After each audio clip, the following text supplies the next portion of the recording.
Hazard brings to the job is a booming voice. That's right, and he has some demand. Already the showboating from Whitaker, who threw a punch behind his back. It reminds you of one of those little guys who walks into a bar and say, hey, I'll fight any big guy in here. Just a mean little guy. Yeah, he has that kind of consciousness for sure. Claims that when he was a kid, before his amateur stardom days, he used to spar with heavyweights in the gyms in Norfolk, Virginia.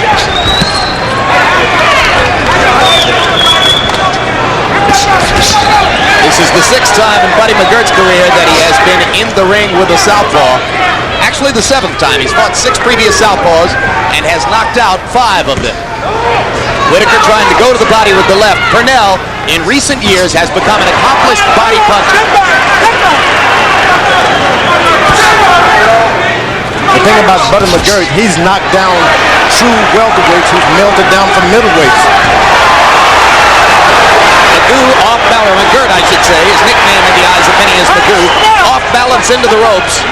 It's been a cautious and tactical first round, but Pernell Whitaker, true to form, has been the busier of the 2 fighters. And lands for Whitaker. All right, put your way out, put your way out. Pull his arm out, pull it out. Let's go, Pete. Keep up in there. Another right hand over the top by McGirt, 2 in a row. And you're right, George, Whitaker seems to be an easier target for McGirt than he has been for most of his previous opponents. When you're fighting a bigger man, he's supposed to search for you. You're not supposed to go searching for him. Body shot by Whitaker, drives McGirt back into the ropes. Buddy trying to go over and under with the right hand. Still no left hooks from Buddy McGirt. He loves to finish his combinations with them. He does not yet seem confident about throwing one. And as I said earlier, hey, you're a boxer. Right hands are just as effective as left hooks. Why worry about a left hook? Trading shots inside again.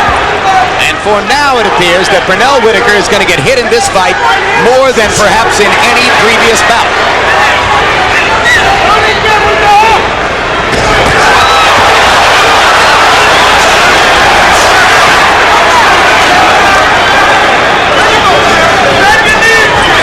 Pernell starting to unleash the jab. McGirt trying to come back with a jab of his own.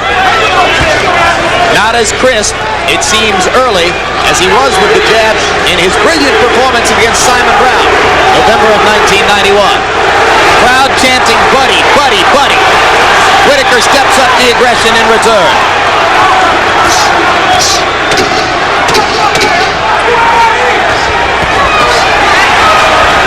McGirt throws his left jabs and then holds his balance.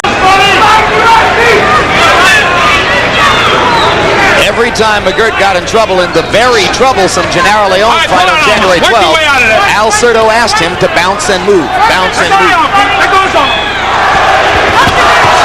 Left hook over the top by Whitaker. McGirt lands a right hand in return. George, I still haven't seen Buddy McGirt throw a left hook. And I don't really think he should at this point. I think it's something he should save, put in reserve until you know you're going to hit this guy. Because he can only miss so many times with an off hurting left hook or some damage into it. Don't waste it.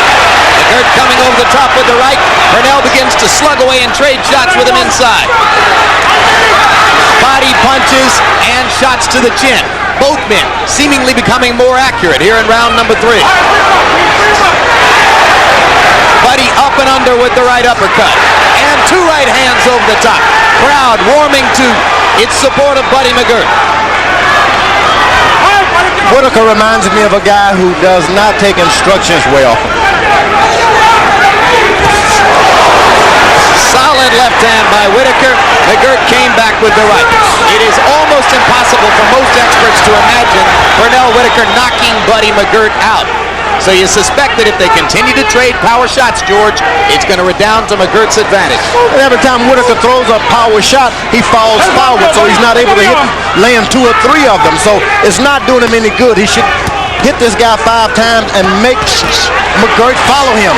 He is not following Benton's instructions to use the jab and try to slow down McGirt's right hand. He's leaning in there and taking right hands. Boy, this is world-class stuff, guys. You just don't see much of this feinting, jabbing, hooking, smash. It's just wonderful stuff. It's better than you could have imagined. If this is chess, boy, it is violent chess.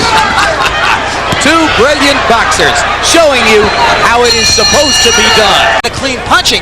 In the third round, Buddy McGirt came back and outpunched him with right hand, so I gave the third round to Buddy McGirt, but I thought Whitaker certainly landed the cleanest shots in the first two. And after having been told by his trainer George Benton to jab more, Pernell Whitaker threw only 22 jabs out of 80 total punches in round number 3.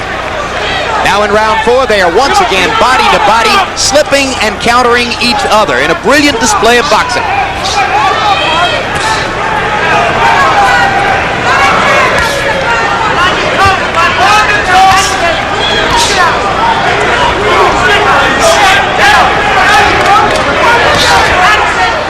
McGirt quicker with the left jab there. Pernell throwing more of them. Solid right hand by McGirt inside. And a left hand by Whitaker.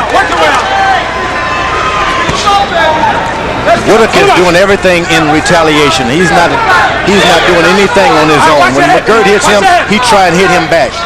You can't go into a guy's hometown and start trying to be a counterpuncher. You got to get him.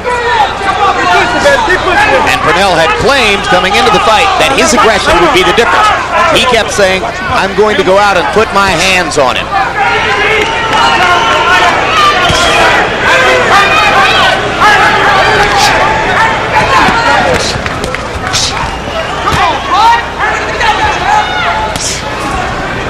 Whitaker, you're not seeing much upper body movement at all. Standing with his head straight up, hoping he slips punches. Rare for him because in the past he has been brilliant at standing in front of his opponent and slipping away. But give credit to Buddy McGirt for accurate punching. He is landing that right hand with continuous precision. He's looking for one knockout shot. Lunges in and he can't get 3 punches together. McGirt lands his 2 or 3 punches and back away. Right hand by Whitaker and then a left. One of the better combinations in recent rounds for Pernell.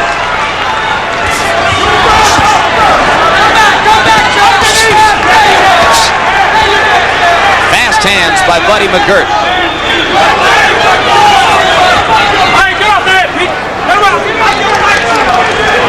McGirt throwing a fair number of left jabs, so the left shoulder certainly hasn't impeded him in that way. Doesn't seem to be throwing any left hooks, maybe just because of an absence of confidence in the punch.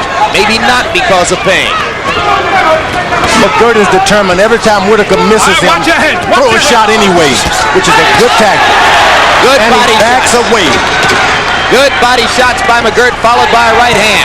Pernell tries to do the same and takes another jabs, but they certainly haven't been ineffective. Whitaker's corner has told him to keep landing body punches. The guy's getting tired. Well, after 12 rounds, you got to land some points. You just can't go for the weakening of the body. And there's Whitaker scoring inside. Accurate uppercuts, and the jab, and the left hand, and suddenly Pernell Whitaker seizes command in round number 6.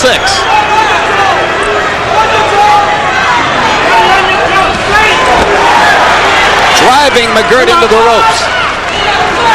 Maybe those body punches will do him some good, George. No, at this point, he's trying to cruise and take him a little rest.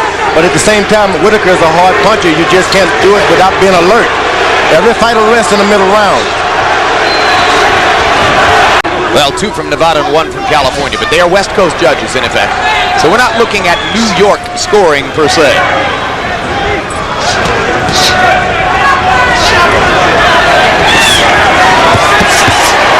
Good flurry by Whitaker as McGirt throws against the ropes. If he's going to go to the ropes, George, he better keep moving. The average fighter is hardly ever told to just stay alert. You got a half hour, 40 minutes out there. Stay alert. Good body shot by Whitaker. And that time he blocked the right hand with his left hand. All right, push on out there. Push on out. A little bit of a mini comeback in round number 6 for Pernell Whitaker, who seemed to have been losing his grip in the 3 previous rounds.